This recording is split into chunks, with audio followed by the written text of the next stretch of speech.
Alright, so before we begin today's lesson, I just want to take some time to write a table of contents. This can either be the very first page of your notebook that you're continuously using, or we'll probably in class we make a new first page, and I'll show you what that looks like, or put it in the back of your book, and we'll begin from there. Either way, take a minute, pause the video here, and write down for Unit 0 to Unit 1.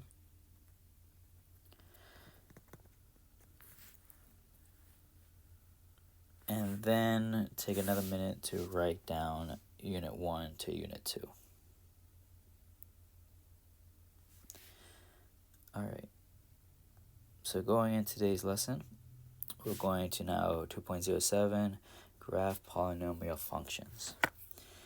And so our first step is to factor each polynomial. Factor each polynomial. Alright.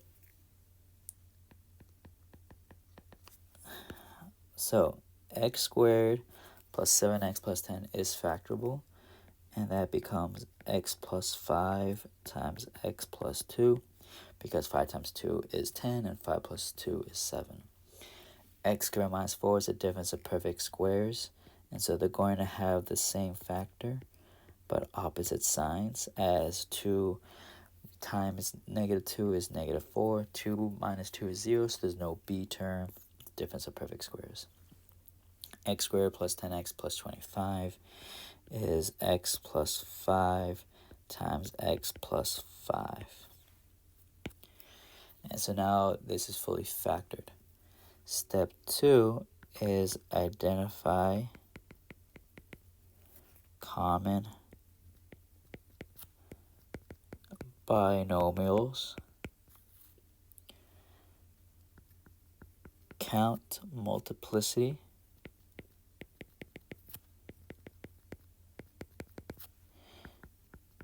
and rewrite the function.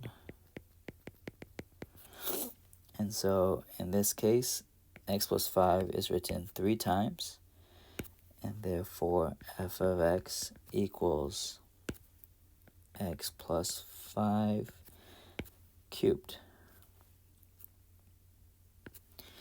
X plus 2 is written 2 times, and so it's going to be x plus 2 squared.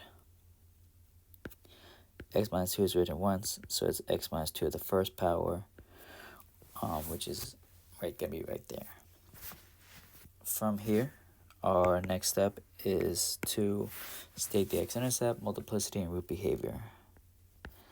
So state the x-intercepts,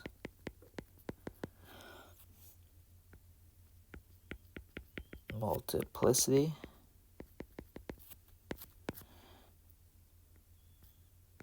and root behavior.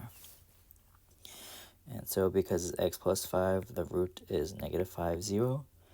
And because the multiplicity is 3, it is going to go through the x-axis. Here the multiplicity, here the root is negative 2, 0. The multiplicity is 2, and so it's going to bounce on the x-axis. Here the root is 2, 0. Multiplicity is 1.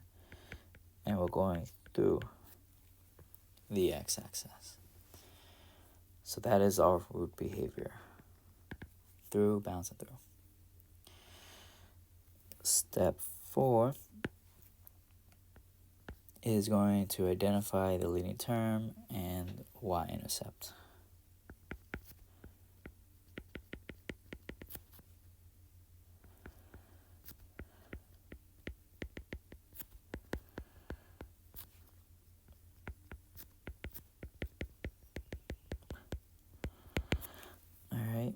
And so our leading term of each, there are going to be 2 ways. So leading term. Step 1 is that we have x squared times x squared times x squared, because we're taking the leading term of each expression and multiplying it out to get x to the 6th. The other way is x is being cubed, x is being squared,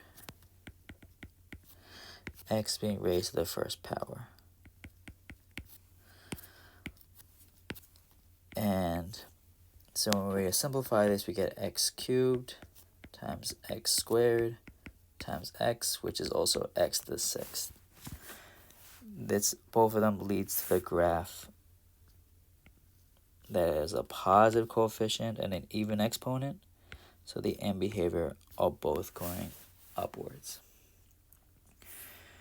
And now the y-intercept, so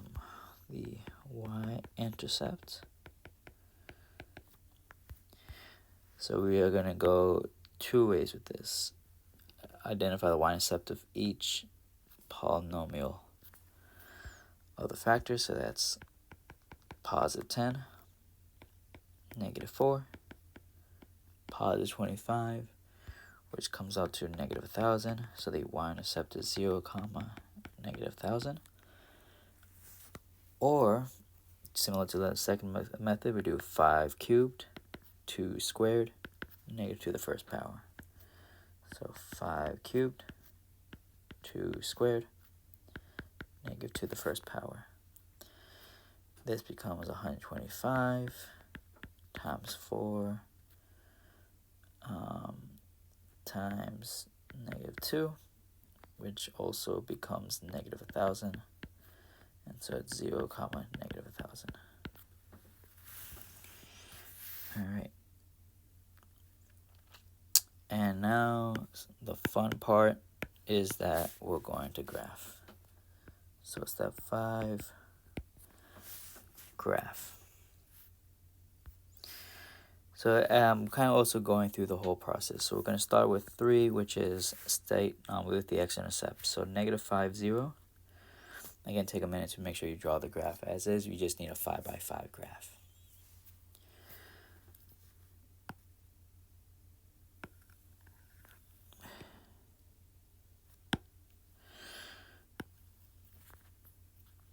So negative, is it negative 5, 0? Yeah, negative 5, 0 is right here. Negative 2, 0 is right there. And 2, 0 right here. So once we have graphed that, our next one is multiplicity. And so through, bounce, and through. So I don't know where we start, but that's why we're going to lose the leading term. So the leading term is positive and positive, positive x6 power, so they're both going upwards at end behaviors. So it's going to go up, and it's going to go up. Again, that's because the leading term is positive x6 power, positive coefficient, even exponent. And so in negative 5, 0, the multiplicity says it's going to go through. And so I'm going to go through. At negative 2, 0, it's going to bounce. So at negative 2, 0, it's going to bounce. And then 2, 0 is going through. So now, how do we get from these 2 points without crossing the y-axis? Well, you can't. And so we have to use the y-intercept, which is negative 1,000, which is all the way down here. I know it's not drawn to scale. All that we need to do, and you'll see this on the exit ticket, is that you just go underneath the line. It doesn't have to be perfect, it doesn't have to be drawn to scale. Just go underneath that graph line and work your way up, in which then you're going to go through. So when the y-intercept is larger than the scale, just go underneath the graph as such. And then you have the 2 scales, and here make sure you have the arrows at the very end. And this is the graph that we all know and love. All right, well, thank you so much for your time, and have a great rest of your day.